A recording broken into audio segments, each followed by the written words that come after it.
तो पहली बात तो हमारे जो सनातन के सिस्टम के हिसाब से जो जयंती महोत्सव मनाया जाता है ना,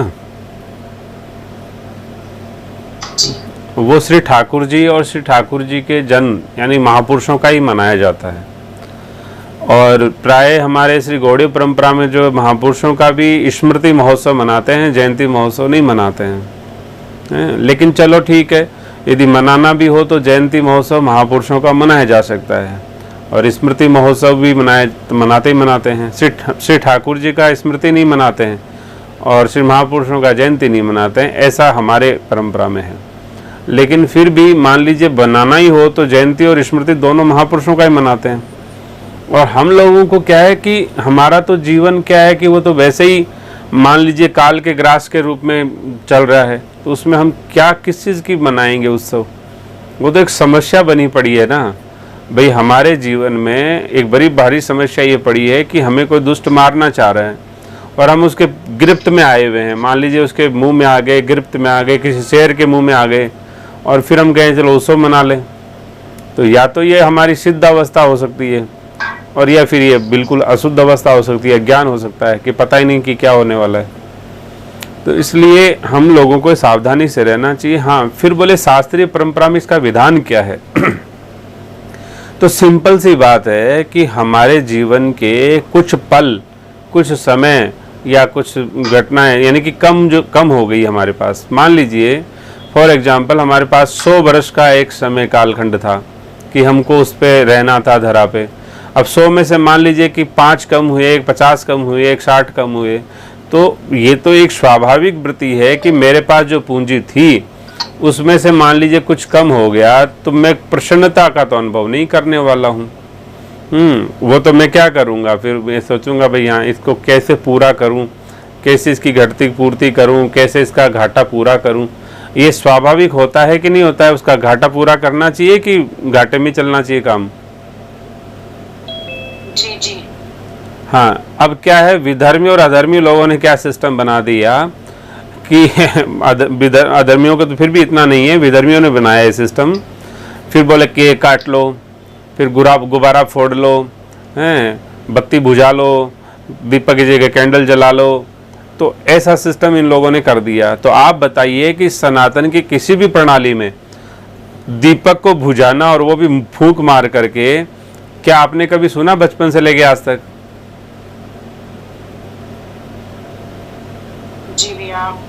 सुना है कभी? नहीं सुना भैया। और नहीं सुना। और बच्चों के मतलब ऐसे हाँ केक तो काटते हैं पर नहीं, केक तो क्या है कि आपने काटना शुरू किया है, लेकिन आपके श्री माता जी ने केक नहीं काटा, मैं दावे से कह सकता हूँ।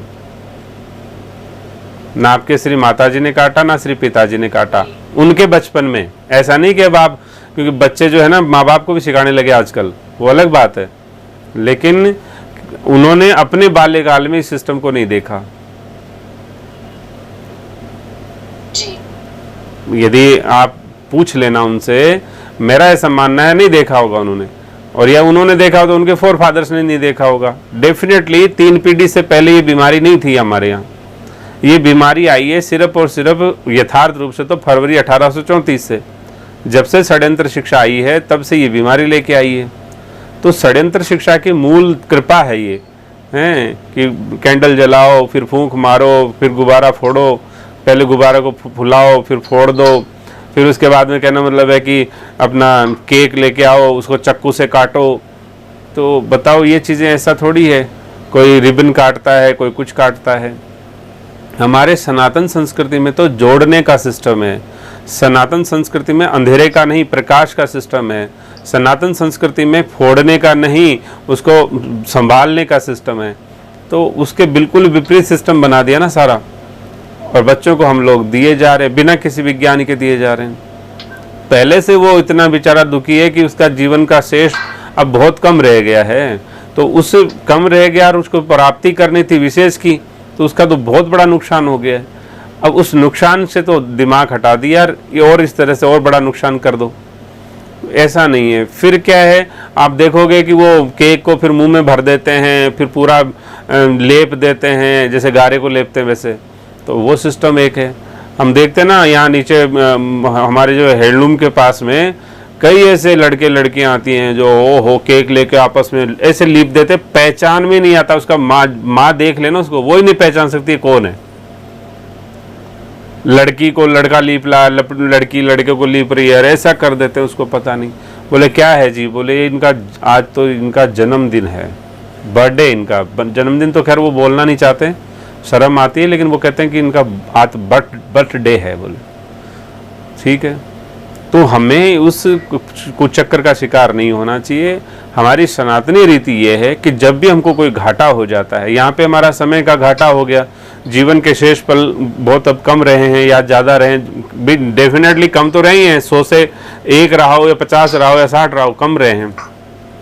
तो उस समय फिर एक व्यापारिक दृष्टिकोण से देख लो या किसी भी दृष्टिकोण से कि हम उनकी पूर्ति करना चाहते हैं, तो फिर पूर्ति करना भी जिसके पास होगा वही तो पूर्ति कर पाएगा।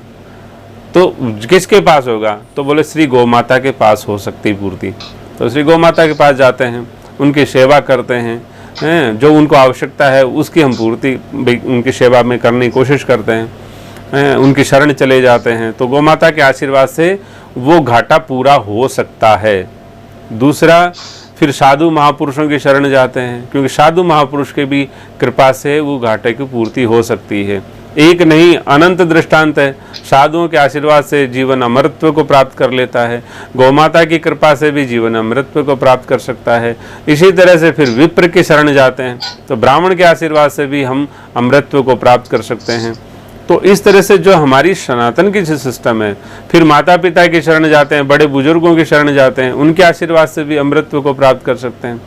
तो जो रीति नीति है उसी सिस्टम से चलना चाहिए। तो हमारे पास में श्री गौ माता नहीं है तो जाके कहीं गौ माता की सेवा करें, और उसके बाद में साधु विप्र की भी जो सेवा करें, और श्री ठाकुर जी के विग्रह का दर्शन करें। श्री विग्रह का, जैसे हमारे तो श्री राधा गोविंद विराज रहे हैं, तो उनका विग्रह का दर्शन करें। अभी मान लीजिए किसी वजह से वहाँ जाना अलाउ नहीं है, तो अपने घर में श्री गोपाल जी विराज रहे हैं, उनकी शरण के दर्शन करें। तो ये एक विज्ञान होना चाहिए, ताकि हमारा जो घाटा लगा है उसकी वो पूर्ति हो सके, और हम अपने शेष जीवन में विश्व विशेष की प्राप्ति कर सकें। ये तो एक यथार्थ सनातन का सिस्टम है।